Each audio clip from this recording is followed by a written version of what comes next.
Hey, it's Sparky, Fifer, 1250 a.m. The Fan, along with my guy Ryan Horvat, BetMGM tonight. Him, Trista Crick, and Nick Ashu, part of the BetQL Radio Network. Follow Ryan on Twitter at Ryan Horvat. Follow me at Sparky Radio.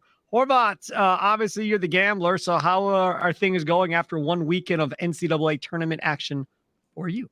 So all the picks that I gave out, it was a great weekend. I went like 12-4. The problem is I also like to play personal things, race to tens. I like to play some totals and stupid player props. I get way too into March Madness, so it should have been a much better weekend than it was, but there's always next week. But hey, all the picks I gave out were great. I picked all the right upsets. Last night I did have TCU covering against Gonzaga, and it was the most ridiculous cover in NCAA history.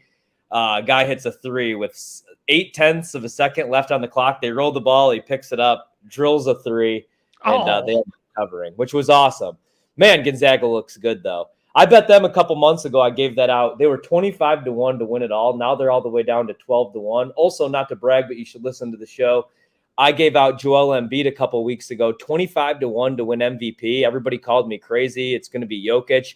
Rightfully, it should be Giannis. Giannis should win MVP every year, just like Jordan should have. He's the best player in the league on the best team. Shaq, but man, but I mean, Jokic, the advanced stats are ridiculous, but you have to make the case for Embiid because of what Philadelphia is doing. I think Philadelphia would beat Boston in a 7-game series. I still think Milwaukee beats them. But if you take Philadelphia off that or Embiid off that team, I think they're probably a 10-11 seed, even with Harden playing this way. If you take Giannis off the Bucks, they're probably still a 3-4 seed in the East. Brook Lopez hasn't looked this good in years. Drew Holiday is a top 5 point guard in the league. I'll say that. Top 10 point guard in the league. I forget about all those guys in the West. And then, I think Chris Middleton's finally starting a little bit to look like Chris Middleton, which is good. Got to get him off the minutes restriction. And, so Embiid for MVP. Yeah, whatever. I Ken Barkley and I go back and forth about this on our Green and Growing podcast we record on Wednesdays. Yeah. And I said, okay, so if we had advanced stats like this, would Jordan have won every year? Would that be how it is? Because Joker's going to win because of advanced stats, essentially, for the third straight year. So if advanced stats were the be-all, say-all, and we were all voting on advanced stats on those specific numbers, would you have had somebody have a 10-year run of MVP based on advanced stats? It's a good question, man, because guys did have good years. I mean, I always use Malone, and he's a terrible human, but I always use him as an example. Like, they could have given it to Jordan every year. The more I think about it, I went back during the pandemic, and I watched every single game from the last championship run for the Bulls, the last dance, every game, every regular season game. Pippen misses the majority of the season. Jordan didn't play a whole lot of defense that year.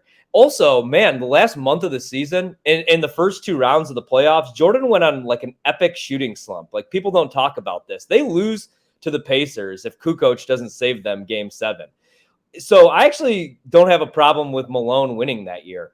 You take him off that Jazz team. But it's regular season, I thought. Not in the finals. Yeah, but he had a really good year, Malone did. Right. I mean, I'm just saying, I don't know. Probably, but also maybe not, because guys did have some good years, in there. Where we remember, I mean, Jordan was great, but like you said, it's a regular season award. We remember the championships, what Jordan did in the playoffs, but also like the Bulls in the 90s, especially that second three-peat, they were blowing teams out to where there were guys playing more minutes. Like Jordan, Pippen, and Rodman never played in the fourth quarter of those games. They'd have ice on their knees, and Judd Bush or Bill Wennington would be out there. So I don't know. I'd have to go look back. I don't know if Jordan would just win 10 straight years. I think there would be a couple years where other guys would win. Well, he would have won more than he won. I could pretty much guarantee you that, I would think. And LeBron probably would have won more than he's won at the same point. Shaq. I mean, I don't know. I just, this whole thing drives me crazy. LeBron should win it every year. I'm not a LeBron lover. LeBron can be the MVP every single year. He's still right now at his age. I mean, other than Giannis, like how many guys would you take over LeBron James? When he's healthy and he's motivated, he could still go out and score 45 points. You can't like the other thing about LeBron, I think, so Jordan's the greatest scorer of all time. I'll always have him number 1, but LeBron's the best playmaker. I don't compare the two. LeBron to me is more Magic Johnson. Jordan and Kobe. Kobe was the closest thing to Jordan. Yes. LeBron to me is like Magic Johnson. He's more just, he's a different type player. But Yeah. I mean, you could give LeBron the MVP every year because any night, like I said, 40 points, any night, 15 rebounds. He still defends. He could still go out there and drop 13, 14 dimes. The problem is his team the last couple of years. He attached himself to Anthony Davis. For the first time in a long time, he didn't attach himself to the right guy. I love AD, his game, but he doesn't have that dog in him like Giannis does, like the winners do. Yeah, no doubt. All right. Now that we're done with the NBA talk, back to the Packers talk. Okay. A reminder to you all as well. We are now on YouTube. You go to the Odyssey Sports page. You can find Kurt and Long, Green and Growing, Spare Time Bowling Show. Any of the podcasts that I do are all there. This is how this is going to work. However, I will upload the podcast to all the favorite time places you get your podcasts. So Monday, Wednesdays, and Fridays by 5:00 Central Time. They're uploaded to Spotify, Google Podcasts, Odyssey, Apple, whatever. And then usually I like to say Wednesday morning, it'll go to YouTube. And then same thing. Wednesday will upload. Friday morning, it'll go to YouTube. So it'll be a couple of days later is when it'll end up on YouTube and won't be there right away. Okay, so let's talk about the Green Bay Packers. How much longer will the wait be before the Packers and Jets make the Aaron Rodgers trade, Ryan Horvat? This is a great question. I honestly have no answer. I have no idea because it's such a complex trade, it turns out, right? I was actually just reading this article from ESPN that came out, yesterday, actually. Why completing the Aaron Rodgers trade won't be easy for the Jets and the Packers, right? And there's a lot in there. I think at the end of the day, I think what ends up happening here is the Packers. I love what Green Bay is doing. We were talking about this on the show, and Trista does some shows out in New York now for WFAN. So she's like, the Jets have all the leverage. There's no chance that the Jets, or there's no reason, I should say, that the Jets should give up a first-round pick, which I completely disagree with. I know Aaron Rodgers is 39 years old, but everybody's making it out like the Jets aren't desperate. The Jets have put all their eggs in one basket. They're going all in for Aaron Rodgers. They're not going to be able to sign Lamar Jackson because I keep saying, like, Jimmy Garoppolo, gone. Derek Carr, gone. Because remember, they hosted Derek Carr for a couple days. Yep. They told him he had to wait to see what happened with Rodgers. They also told him that he was a Hall of Famer for the second straight offseason. We're calling this mediocre quarterback a Hall of Famer. The league's crazy right now. But I think what ends up happening is the Packers will probably, I think they do have the leverage right now, but at the end of the day, and I love what we're seeing from Brian Gutekunst, they're showing some stones, not just giving away a first ballot Hall of Famer, because a lot of people are saying Rodgers is 39 years old. He's coming off his worst season.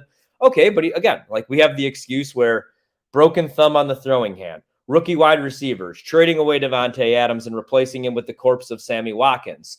Not the best offensive line play, not the same offensive line that he's had the last couple of years because David Bakhtiari wasn't healthy once again. Elton Jenkins was coming off a torn ACL, wasn't the same player. Robert Tonyan wasn't very good this year.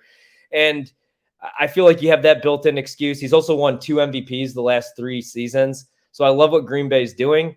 I just think that what ends up happening here in a week or two is they'll probably just be like, hey, it's time to move on. We've already made the decision to move on to Jordan Love. Aaron's gone. Let's just take what we could get. And I think, what is that going to end up being? A 3rd round, 4th round pick? It has to be better than what you got for Favre. I want a Matthew Stafford type deal. I'm arguing about this with Trista. Matthew Stafford, the guy had what?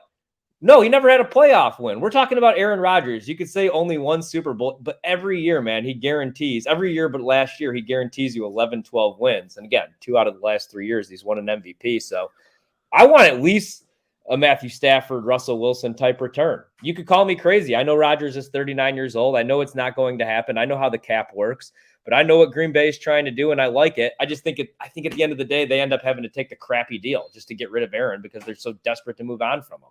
So you've been brainwashed by Tristan. Okay. So no. I'm going against her. I'm saying the Packers do have the leverage. I heard you, but make Aaron. I love Aaron Rodgers. Make him retire. Correct. Like, this is the thing. You aren't going to give us the right package. You're not going to give us whatever it is that Brian Gutekunst and Mark Murphy and all those guys want. You do not budge. Whatever they're asking for, that's what you get in return. If you do not get that in return, Aaron could show up to like we could do the Favre thing all over again where, hey, man, you're not going to be on the team. You could retire. You want your last game to be a loss to the Detroit Lions where you're throwing the ball into double coverage, a pick, just like Brett's last game? No, we know you're motivated. You came out of the darkness. You want revenge against us. But, like, tell your buddies there in New York, we aren't budging. Like The Godfather. The offer? Oh, my God. Nothing. That's what I want. Michael Corleone, Brian Gutekunst. So this is the thing. Ted. I think rest in peace to Ted. Third round pick for Tony Gonzalez. Those are deals that need to be done. We do not budge. We want a big return. It's Aaron Rodgers. People on social media are losing their minds. Aaron Rodgers sucks. This, that. No. 2 years ago, Sparky, he was the best quarterback in the league. You don't got to sell me on this. What changed? He has crappy weapons and a broken thumb. We don't budge. 2 first-round picks. Sorry, go on. This is my thing. Get on the horn, now there's talk of Jermaine Johnson maybe being the guy that goes along with a pick because he was a first-round pick by the Jets last year. Defensive end / edge rusher, 6'4", 6'5" dude, come off the end from Florida State, wore 52, Rashawn Gary's number, playing for the Jets last year.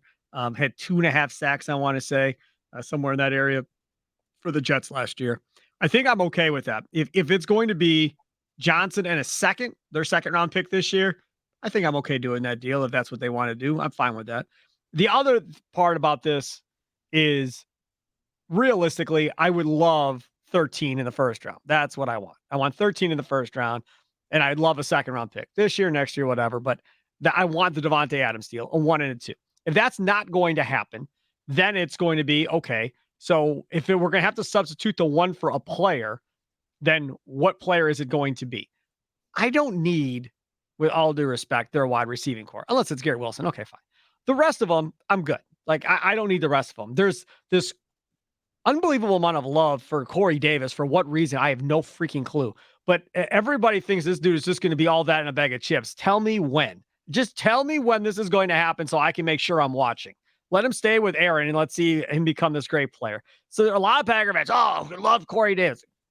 Pass. No interest. With Aaron, he'll be great, but yeah, I'm with you. Okay, so I have no interest in bringing that dude over. No, I want young. That's what I'm saying, man. I want to choose our own dudes that LaFleur wants in the system, not the Jets leftovers. This is the thing, though. That's like you said. We'll take Garrett Wilson. Aaron Rodgers. They need pass rushers, though. And so if they believe that this Jermaine Johnson can be a guy that can go along with Ngabare, go along with Preston Wilson, go along with Rashawn Gary, and now I don't have to take another edge rusher in the first round or second round, and now that position is solidified, then I'm okay with it. He's only played 1 year. You got him essentially for his whole rookie contract outside of 1 year. He's already played a year in a system that's probably rather similar to ours, right, with what they were doing over there. So for the most part, I think I'm okay with that if that's what ends up happening. The other aspect is, will they try to force Darnell Savage down their throat and say, okay, look, fine, this is the deal. Deal is, if we're going to take less compensation and this is how it's going to go, then you're taking Savage too in his contract. Then cool, fine. He's yours. You're taking him. If we've got to take a 2 this year and a 3 next year, then you're taking Savage too, because we're unloading his contract at the same time and we're getting out from underneath that too. Then put onto that deal with Rodgers some contract that you want to get out from under and free up some more cap room to do whatever it is that you want to do in free agency or otherwise. Because legitimately right now, from a Packers standpoint, they want 13. So they want to get this done before the draft, right? Once the draft comes and that first round pick goes by the wayside, if the deal's not done, there is no motivation to get this done before September 1st, when then that bonus money starts coming for Rodgers. So then once we get through the draft, then it's like, well, now I'm just going to wait till training camp. Now I'm just going to wait till the first preseason game, maybe. If I'm going to get stuck taking crap for this guy, then fine. Then you can wait and play with your guy, Zach Wilson or whoever, in OTAs, because Rodgers ain't going to your OTAs anyhow. So Zach Wilson can play in OTAs, and he can play at the beginning of training camp. And about middle of August 15th, I'll take your crappy deal, and you can have Aaron Rodgers and show him the offense and implement all this crap before the end of the year. Because at that point, now you have their picks for next year. So why would you want to give them the advantage of having him for a full offseason? You know what? I don't really have anything intelligent to add to that, but I completely agree with everything that you just said. And I like the idea of unloading all of our crap on them. They could take Darnell Savage Jr., they could take the crappy bleachers that hurt my butt, and then they could take Mark Murphy. And that's like, they're stuck with all the stuff that we want to get rid of. I like that idea. Throw in Josiah DeGuara. He's got 1 more year still. I saw the funniest thing I've seen on social media is Rodgers is a bad teammate because he wasn't at Josiah DeGuara's wedding. This is what social media has become. This is why this weekend you see no tweets from me. Other than yesterday, when I have a team that's trying to close out a 6.5-point lead and we keep giving the effing ball to a 58% free throw shooter. It's like, why do we overthink things? that you say we, and it's probably the only time you've rooted for him all year. Well, yeah, exactly. No, I mean, I'm with you, but I don't know. I want picks. I really don't want Corey Davis. I don't want Corey Davis because at all. I want, even with pass rushers, yeah, okay, 1-2 years in the league, I'm fine with. But I just, like, if we're starting over, which this is kind of like a rebuild on the fly, because I think this could, I mean, who knows? The Packers could win the NFC North this year. Plus 450 is a crazy price. Aren't they last in the odds? Yeah, they have the worst odds to win the NFC North. Good. But, like, again, man, we do this every once in a while with the Lions. Plus 180 on the Lions. I just can't trust them. I bet the Bears. Off season. I bet the Bears people. I mean, just because of the value. When I bet it was 8-1. Now they're down to 3-1. I'm just like, they have so much money. They have all these draft picks. I like Justin Fields, but the smart play is probably the Packers. You're getting better than 4-1 odds. Like, the problem is, I continue to say this. If anything, I want pass rushers. Yeah, I mean, because at the end of the day, I just saw a tweet, actually. Jordan Love has Aaron Jones, Romeo Doubs, Christian Watson. They're all going to join him, I believe, in California this offseason to put in work. Get out of here. Where did you see that? Let me reference it to give proper I hope I could find it. I just saw it on social media. Problem is, since Musk took over Twitter, like, Twitter sucks. I don't follow any of these people that I see tweets from. I'll find it, though. I'll find it before it's all over. But what I'm saying is, amazing if that's true. I think the offense, people think I'm this big Jordan Love hater, people that, like, block me on Twitter. But, man, I actually I don't really have many concerns about the offense. I still have the same concerns about the defensive side of the ball. They were a huge letdown, and Joe Barry is still returning. I mean, Rashawn Gary, when's he back? What's he going to look like? I'm not a Dean Lowry fan, but, like, who are we replacing him with? I want pass rushers, so I want picks. I want young guys.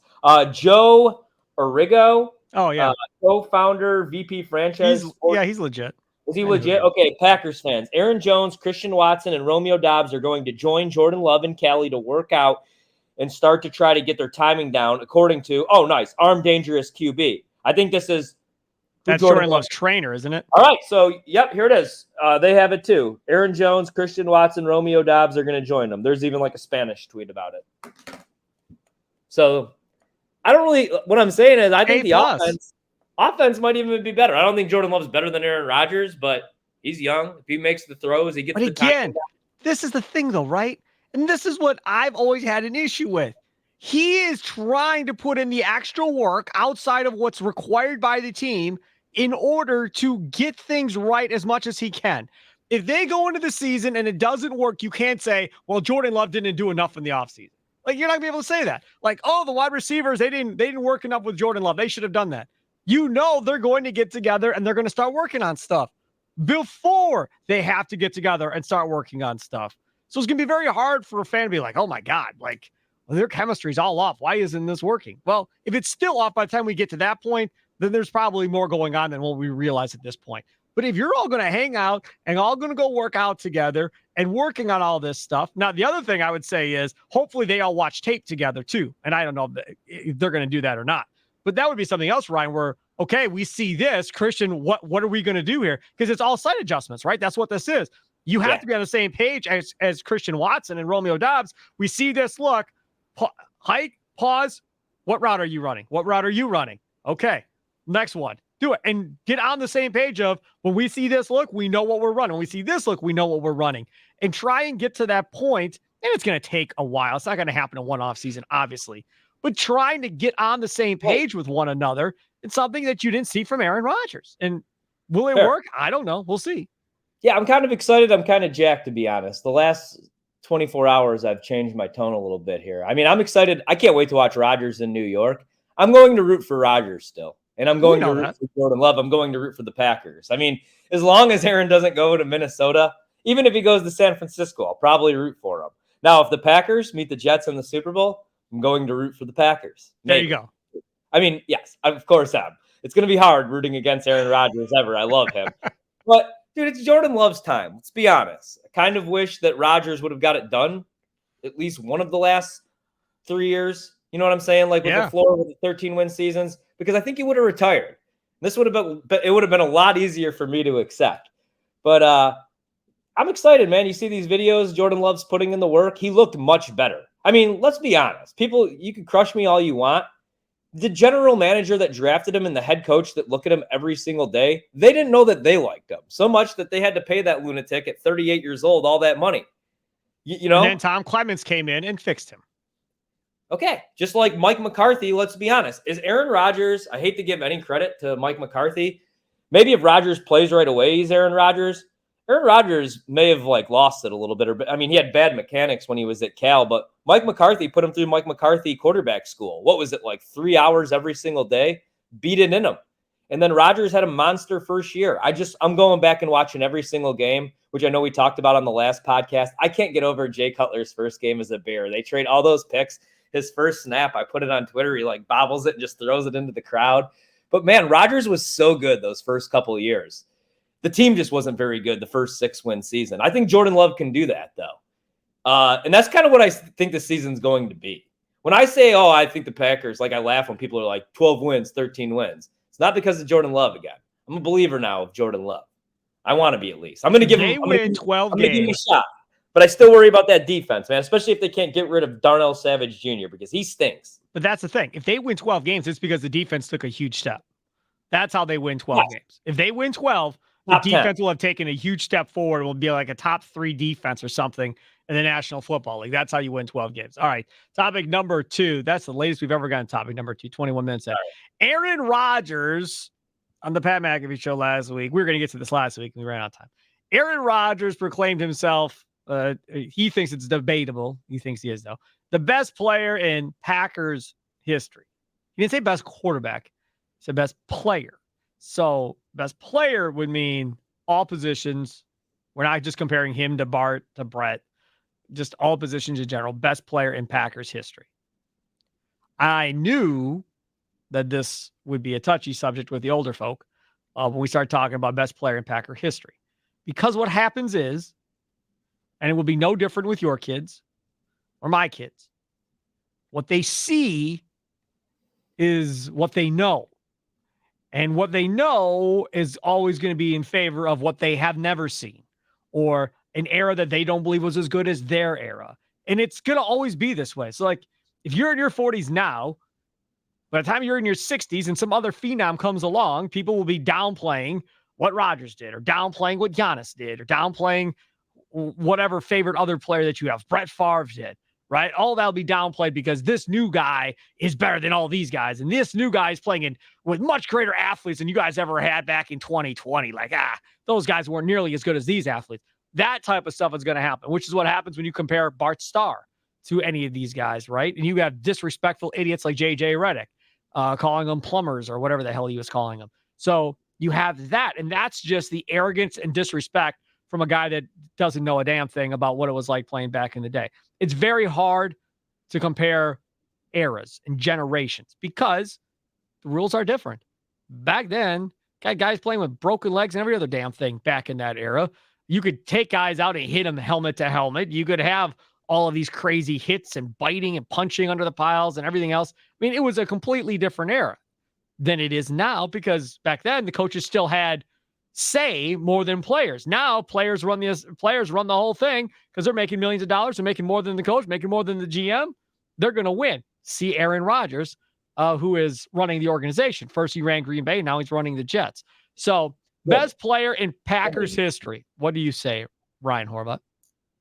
I think Aaron Rodgers should be running the Jets. When the hell have they been relevant other than the two? Joe Douglas done a nice little job putting that team together. He just needs a quarterback. You're right though, man. They hit on the draft. So, man, I mean, that's tough. I would put Rodgers over Favre. I would. Favre had some awesome years. I wasn't old enough. I'm not old enough for Bart. I mean, can Bart make the throws that Aaron Rodgers and Brett Favre made? I don't know, but he was a winner. Bart won the championships though, right. And that's going to be part of it. That's what I'm saying. He's the winner though. He's like Tom Brady, man, where he doesn't need the stats. He doesn't need the numbers. I hate comparing different eras, though, so I'm going to go off of what I know. So Aaron Rodgers is definitely top 5. for me, he's probably the best player in Packers history. Is Rodgers better at his position than Charles Woodson was at his? Well, I don't think Charles Woodson was better at his position than Leroy Butler. I was going to go Leroy Butler probably is the best Packer of all time. I mean, he literally changed the way that the position is played, right? Like, if they don't take him out of the game plan, he was the number one target against the Broncos. Favre has 2 Super Bowls. If they don't just completely just take Leroy out of that game plan, I don't want to even think about Terrell Davis in that game. Yep. John Elway's old ass making plays with his legs. But anyway, you look at Leroy's numbers, though, man, it's insane.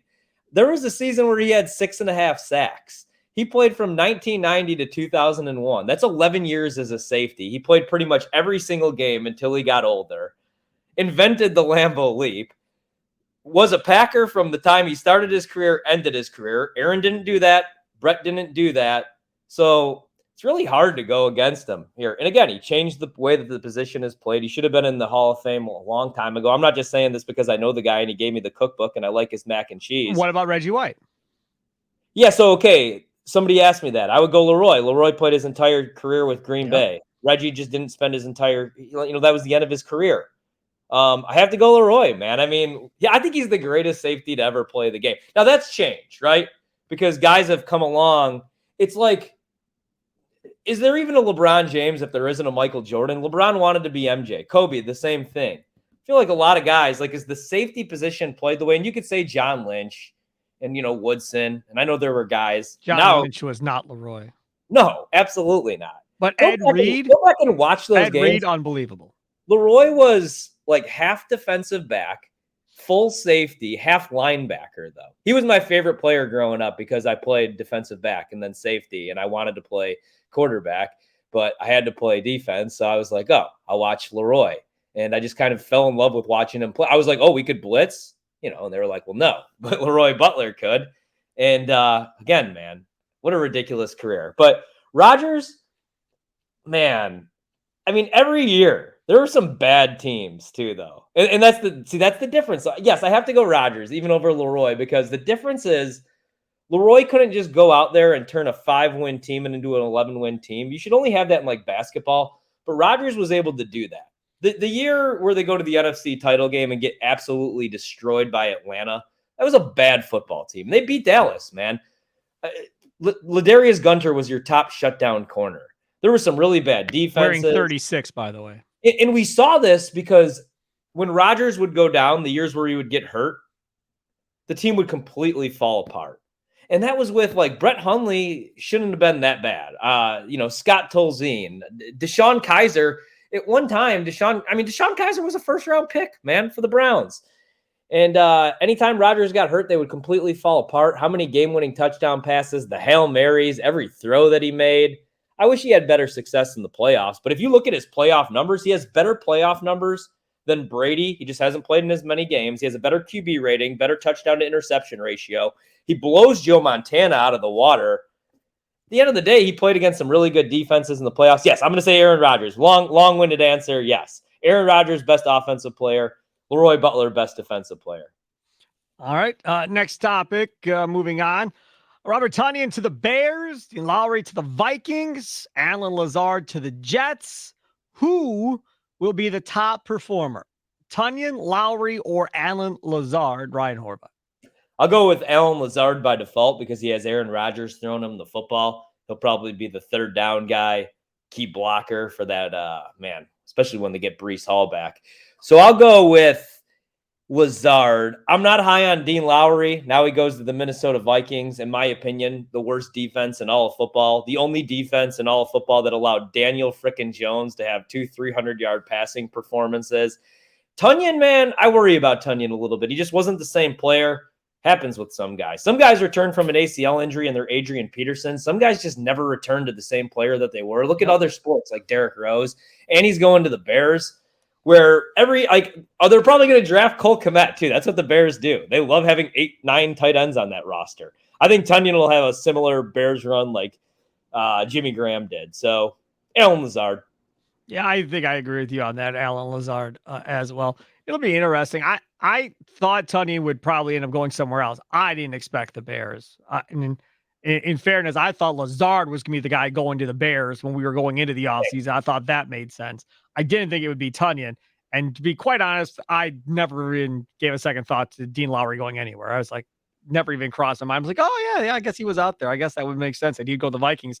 And they still haven't resolved the Zadarius Smith issue because Zadarius don't want to be there anymore, and he's still under contract. So I wonder what's going to happen there if they're going to end up trading him for a draft pick or doing something along those lines with Zadarius Smith between now and the NFL draft. And that defense, which was already bad, they got Harrison Smith back at pretty much a discounted deal to come back. So they're able to save him, but they lost Eric Kendricks. That's going to hurt, I think, to the linebacking core. Vikings aren't going to be as good. I would totally agree with you on that one. With all due respect to Dean Lowry, Dean actually, man, I mean, Dean was good at what he was good at. He was a fourth-round pick that played way over expectations. But he just never got Kenny Clark any other help. Like, Dean Lowry shouldn't have been relied upon as much. He's a nice – watch, he'll probably go to – I mean, well, it's Minnesota, so no, he's screwed.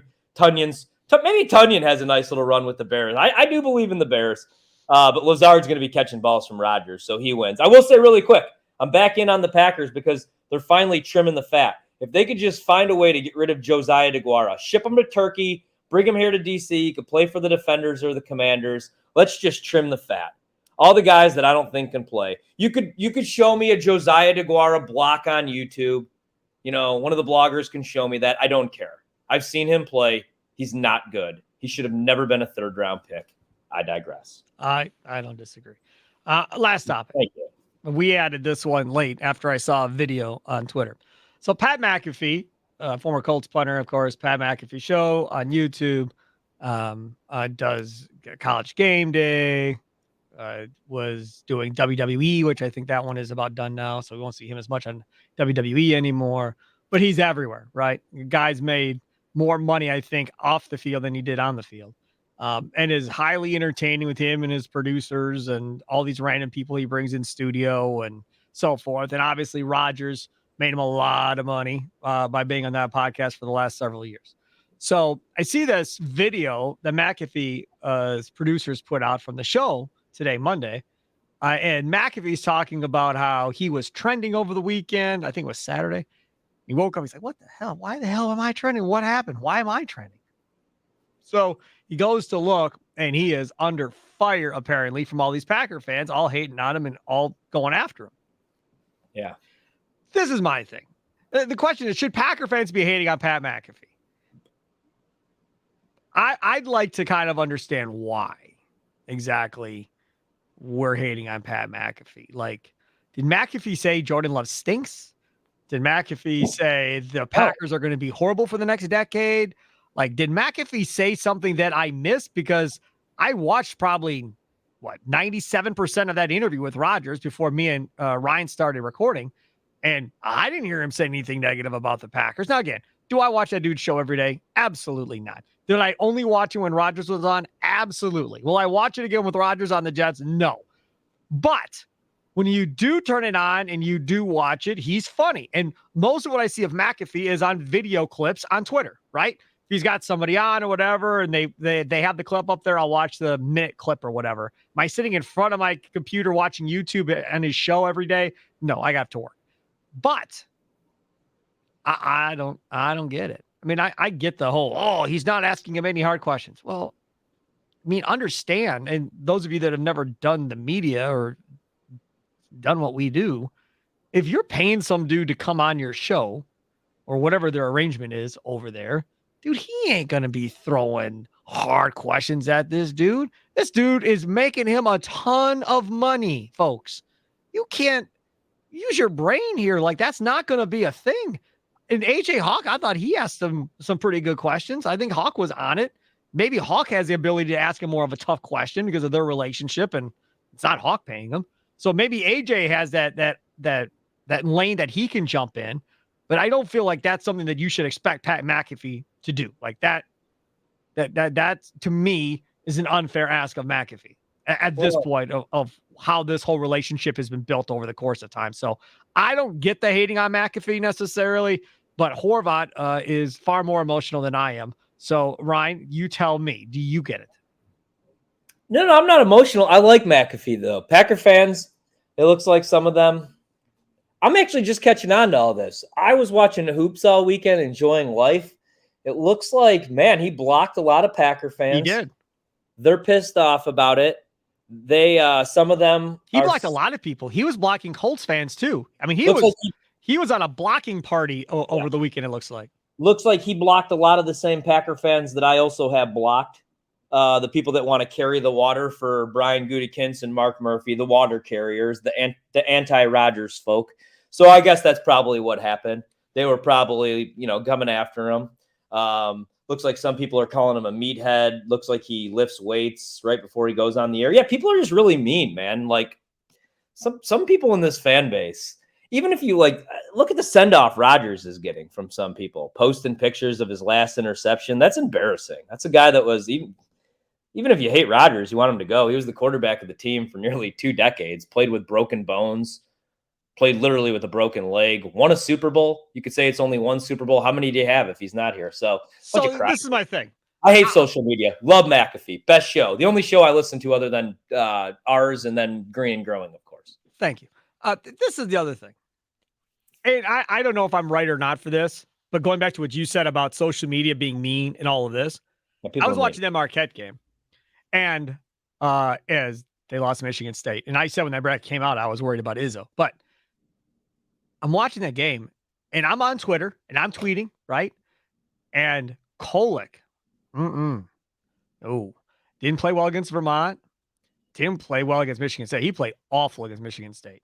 Then he gets a steal and a pass to Oso that gets a dunk. Then he gets, what happened after that? Made a pass. Then he got a steal on the next possession. And I tweet out, I'm like, okay, pass to Oso for a dunk and one, gets a steal. Maybe he's coming out of his funk. And then immediately, boom, there's a turnover next possession. And then everybody is on Twitter like, nope, clearly not Sparky, you're wrong. But that was a guy that I was worried about because I'm like, man, these fans are going to lose their minds on Kolek for losing him this game. And this was a hell of a year. He was arguably one of the best point guards. I don't think it's even arguable. He was one of the best point guards in college basketball this year, all year. Didn't play great against Vermont. Didn't play well against Michigan State either. But I was fearful of, people going at him on social media after that loss to Michigan State. But this is the problem, man. Some people, I hate to be like, you've never played sports then, but I feel like a lot of people, they never played sports because, again, Rodgers had a crappy year. I'm not making excuses for Rodgers. You know how hard it is to throw a football with a broken thumb on your throwing hand? Tyler Kolek, he didn't play good against Vermont because he had to get taped up. He suffered a hand injury in the first half of that game, and you could see it yesterday where he wanted to go right. He couldn't – you could tell he was hurting. I would say he was probably playing 50, 60%, and if you didn't notice that, I don't think anybody on the broadcast noticed it. I was trying to brought it up. I listened to – Rob Douster and those guys, I should probably give them a shout out because they do a pretty good job. But I was listening to them break down the game, and one of their guys actually caught on to it. Nobody else did. But that's the thing. Everybody on social media just wants to go and crush these dudes. Feel the 68 is the podcast that they do, which is really good, actually. But, yeah, he was hurt, man. He was not 100% in that game. So I just hate it. What a great year. Fun story. And again, you want him in the Final Four. You want him in the national title game. But these guys are all back next year. That's the other thing. They're young. As a Marquette fan, just take a breath, right? So first of all, you haven't been there in over a decade to the tournament and won a game in a tournament in over a decade. So here's your chance now. You get the game against Vermont, thank God. You should have gotten the game against Michigan State. I mean, they were awful from three, and they were one of the better three-point shooting teams this year, Michigan State. And they were awful from three. Hauser hits that big shot at the end, but I think they had only hit, 1 or 2 threes prior to that the whole game. I mean, you had every opportunity. And then Izzo after the game is like, hey, man, I've coached in Final Fours. I've coached in championship games. I've coached a lot. And he said that was probably one of the most intense games I've ever been a part of as far as the physicality on the floor between the two teams going back and forth. And the atmosphere was really good. Both fan bases. We heard the "We Are Marquette" chants, and Michigan State with fans were getting into it. It was an ugly game because there wasn't a lot of great offense necessarily. But yeah, I hope Kolek doesn't catch all that flack because you brought up McAfee and Rodgers catching all this flack, and these college kids, man, they're college kids, man. They're not making millions of dollars, dude. They're in college. If that was your kid, would you want him catching all this flack that you're all pissed off about because you lost $10 on the game or something. Chill out. Man, I wish I only lost $10 on a game. I actually had Michigan State in that game. Tyson Walker was the best player on the floor. Tom Izzo is the better coach. I would worry. Maybe there's some people that are worried about Shaka, and then you see what Texas is doing. Like, they just fire Chris Beard. But that's the other thing. People are like, oh, man, look what Texas has done in the tournament. Look how good Texas is. Yeah, also look how good that roster is. They're top 20 offensively and defensively efficiency. They fire a top 10 head coach in Chris Beard, top 10 terrible human being, too. And they still don't skip a beat, man, because some teams like Marquette, that's a team where Shaka did a tremendous job. Maybe people worry about them in March, but he's already won more tournament games than Woj did his entire tenure there. So I'm feeling good. And like you said, they'll all be back. But, man, Kolek was hurt in that game, so I'm with you. I don't want to see him take a beating. The problem with social media is now, man, though, like people could create these fake accounts. They don't have to use their real name. It's like my problem with the Player X interviews. If you don't have the balls to put your name next to your statement or your little diss that you want to do on social media, then I find you to be a coward.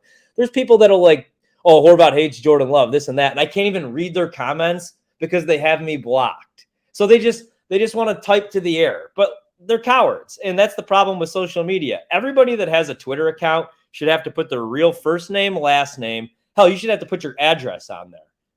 It's like in Jay and Silent Bob when they get rich, finally at the end, and they just use all their money just to go to the people's houses that ripped them on the internet to beat them with socks full of quarters. That's what I wish I could do. Oh, you think I'm a Jordan Love hater?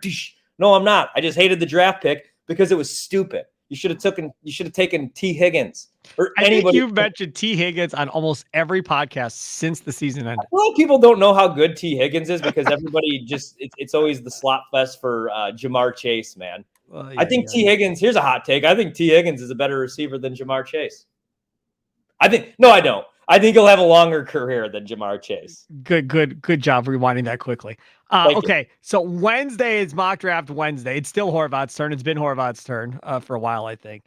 No, you did the last one, I think.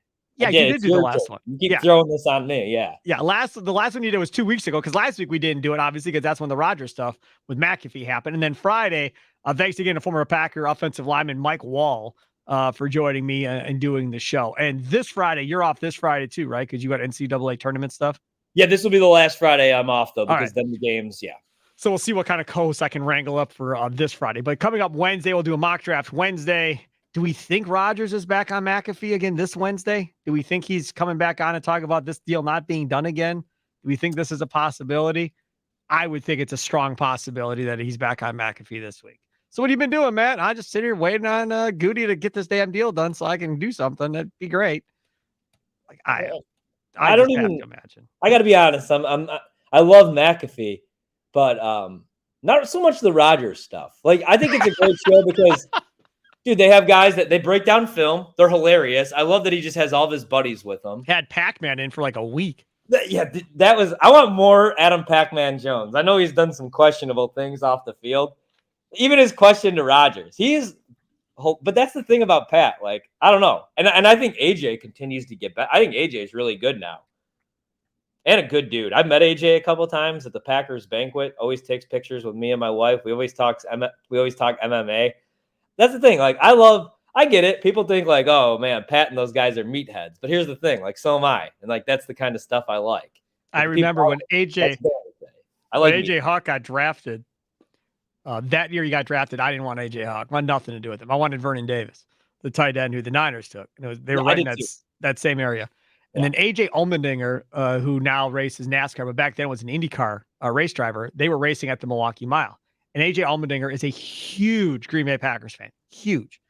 And him and I got into it at the Milwaukee Mile about the AJ Hawk pick. He's like, oh, AJ Hawk's great. I watched him in Ohio State, blah, blah, blah, blah, blah. And him and I went back and forth for like 20 minutes about AJ Hawk versus Vernon Davis and that pick being made. And obviously AJ Hawk had the better career than Vernon Davis at the end of the day.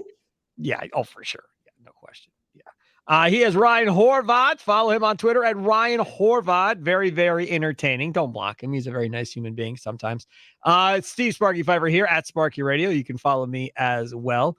And of course, BetMGM tonight, weeknights, Monday through Friday. Him, Trista Crick, Nick Ashu, as they talk tournament coverage all week long. I'm telling you, he just got done telling you at the beginning of the podcast all the money he made, most of the people that were listening to that show. So if you just listen to Horvat, he's going to make you some money. Just listen to him. Pay attention. You don't have to agree with them. Just follow the money. That's all I ask. Just follow the money. Right? Yeah. That's Or you it. can just agree with me and be smart. I mean, it would have won you a lot of money. Embiid's going to win MVP. Malcolm Brogdon's going to win 6th man of the year. We got better than 9-1 positions on all these things. Clutch player of the year is win Fox. the Super Bowl. We got the Jets 22-1. All the other peasants are taking them right now plus 1,400. They missed the boat. I wouldn't touch the Jets. They're not going anywhere. He is right. Horvat. I am Steve Sparky Fifer. We're going to argue about the Jets throughout the next entire football season. I guarantee you we're going to do Curd and Long, and then there'll be a Jets segment every week talking about what the New York Jets did so Ryan can get his Jets fix in on this whole thing. Jets and Long, baby. Curd and Long. Have a good one. See ya.